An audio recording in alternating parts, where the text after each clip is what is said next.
Welcome back to Let's Read Every Marvel Comic. This time we're going back to our favorite man in the anthill, Hank Pym. And as you see, I got new graphics. I didn't forget to mention this. These I had to do Earth Mightiest Heroes because of that. This show has the best Ant-Man and Wasp, so that's why I have those guys. Anyway, we'll go back to Astonish, number 39, and we got some giant bug guy here. So yeah, let's see what that's going on about. Alas, you met your match, Ant-Man. Even you can't stop the horde of the Scarlet Beetle. I know I said Scarlet. I'm an idiot. Starring the astonishing Ant-Man. He's on a little... Gonna fight beetles. The astonishing Ant-Man and the vengeance of the Scarlet Beetle. Your days of meddling are ended, Ant-Man. The Scarlet Beetle is vowed to destroy you. This is plot by Stanley, script by Larry Lieber. I know that big fan of Larry Lieber, but these image stories are so fun. You give it slack. It's Human Torch are different because it's connected to our good comics. That's why. Art by Jack Kirby, because all these are done by Jack Kirby, but that will change when we get to Amazing Spider-Man number 1. Art by Jack Kirby, of course. Inking by Dick Ayers. Yeah, I don't know how to say the last name. And blaring by Art Simek. Or Slimek, I'm not sure. Most of us are unconcerned with the insect world that exists beneath our feet. But to Henry Pym, the activities of these tiny creatures are of great importance, especially at this moment. This is the third set of electronic waves I've reached from the ants today. Something must be brewing in the insect world. Judging from the erratic pattern of the waves, I'd say it's something strange and dangerous. I better investigate at once, as the Ant-Man, or at least my vial of reducing gas. It's tricking me to the size of an ant. Of course, there's the great catapult. I love the catapult. A month later, the tiny warrior catapults himself from his lab. No, although unnoticed by other eyes, the building which houses Henry Pym contains many secret devices for use by an ant-sized human. Guided by signals from the Ant-Man cybernetic helmet, swarm of ants converge beneath their descending leader. A nice sawtail to land safely on. Okay, little pal, take me to the scene of the trouble. Setting into the sewer, what could possibly be happening down there? Moments later, the ant carries his rider into a subterranean passage where they see insects, hundreds of them, all gathered together, but for what purpose? Wait, that one beetle's glowing strangely. All the other insects have their attention fixed on him, as though it's speaking to them. Holy cow, the beetle is communicating with them. Using mental telepathy, I can detect his thoughts. For ages, the human race has ruled Earth, and now, due to radiation, which accidentally hit me during one of the mankind's atomic experiments, I have been given a brain, which is the equal of any humans. Now, under my leadership, our species will at last fulfill its destiny. We insects who number in the trillions share seize control of the Earth from mankind. We shall become the masters of the world. He means it. Humanity won't have a chance against an unorganized attack by the insect world. This could mean the end of mankind unless I can nip it in the bud by defeating the Scarlet Beetle now. Before the Ant-Man can reach their glowing leader, a swarm of bodyguard beetles is sensing a new enemy in their midst attacks. Good thing I retained all my normal human strength when I thought it was a human strength, but sorry. When I shrink it to ant size, otherwise this will be occurrence for me.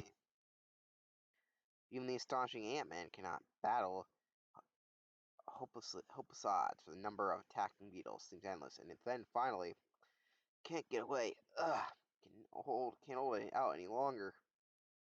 You have done well, my warriors, and now I shall use the gas vials of our fallen enemy. Behold how the growth gas enlarges me. I am becoming as big as a human. Now, my pets, we shall expose the Ant-Man, and then we shall begin the greatest battle the world has ever known, the entire sex species against the human race. Minutes later, a seemingly helpless Ant-Man regains consciousness to find my helmet is gone. So are my gas canisters. The beetles put me in this hole, and without my cybernetic helmet, I can't summon my ants to rescue me. I'll have to try to climb out here myself. Oh, it's too steep and slippery. I can't make it. Meanwhile, followed by countless varieties of insects, the scarlet beetle launches his first attack against mankind. Go, little termites, chew through the telephone poles. We must destroy the human communication system. Note, the only insects who do not obey the scarlet beetle are the ants, loyal only to their human leader. Wasn't that swell? Bugs, spiders, grasshoppers will become part of the fantastic plan of the conquest. Bringing the dynamite to me, it will prove a powerful weapon. Quietly. That is it. It's a spider bite. His honor will have to remain in bed for the next few days. Strange, so many public officials have been stricken by insects lately. Well done, pet, well done. And then the monster's leader himself strikes. That giant beetles are wrecking the studio. Shoot him! Shoot!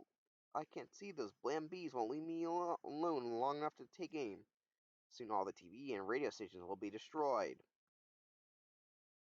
Gas, if we never needed the Ant-Man, it's now. Where in the blazes is he?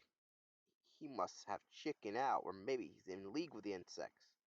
Meanwhile, at the moment, a dark abandoned passageway beneath the city. I'll never be able to climb out of this hole. What can I do? Unknown to the Ant-Man, the cybernetic helmet was left on the ground where it fell, and in all this while in transmitter has been sending out electric impulses which have been picked up by countless ants. Reaching the helmet and finding their leader gone, they used their highly developed sense of smell to track him down. Until he found me, I'm saved! So the Ant-Man soon emerges again into the surface world, ready to meet the threat of the awesome Scarlet Beetle. He used my growth gas on himself. I can see him from here, but in order to reach him, we'll have to defeat his insect army. Listen well, my little friends. Help! Scarlet Beetle, run! After giving his answers instructions, the tiny Avenger goes into action. I'll take this ice cream pop stick. It may come in handy. Look, the Scarlet Beetle has seen us. He's sending a horde of beetles to attack us. Now remember our battle plan. Good, that is what I ordered the honey ants into the front lines. The beetles are helpless. They're trapped in the sticky honey.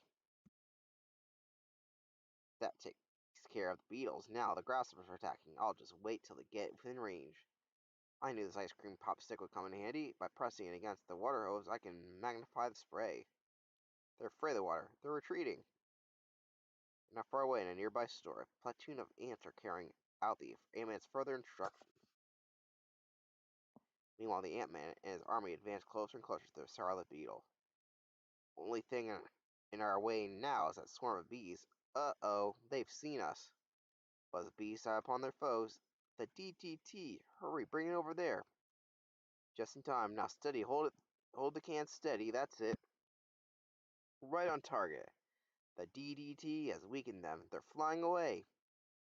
But then the greatest danger of all appears, the giant scarlet beetle. Ant-Man! Of all the humans, only you can thwart me, so you must be my first victim. The scarlet beetle lunges at the Ant-Man, and the tiny warrior leaps into the shoe of a fleeing human. I'll never be able to defeat the monstrosity out in the open. And a moment later, jumps off again.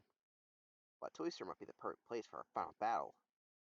I see you. It's futile to run in there. You cannot escape from me. So I got your man. Carry me to the top of the counter swiftly, my friend. I'm through running now. So come and get me if you can. If I can, you impudent midget, I'll snuff out your life as I would a candle.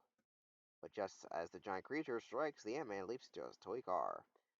You didn't think I intended to wait for you below, did I? And an instant later, the colorful warrior grabs a lance from a toy knight. This is where your dream of conquest comes to an end. In another second, you'll be finished. Fool, that tiny weapon cannot harm the mighty Scarlet Beetle. That's right, but I can't puncture the container which holds the reducing gas. No, the gas is escaping. It's causing me to shrink. And you can't counteract its effect with the enlarging gas because you've already used it all up. I'm growing smaller. No, no, it can't be. It can't. This balloon parachute, I'll be safely on the floor in no time. Now that you're small enough to meet on an equal term, I'll just take hold of you. I almost had the world in my grasp and imprison you in the balloon. Oh no! Alright, little friends, bring him back to my laboratory. The Ant-Man has done all he can. The rest is up to Henry Pym.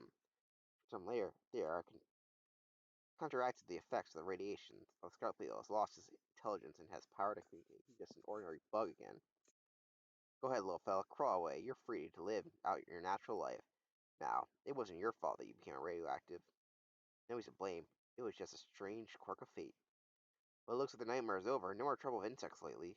Guess we'll never really know what happened. But what about that Ant-Man? I wonder if he was afraid to tackle the Scarlet Beetle. He was nowhere around, and just at the time we need him the most. Well, isn't that swell? there you go. Next time we're doing about the Fantastic Four, and looks like Ant-Man's stuck in an engine or something like that. See you then.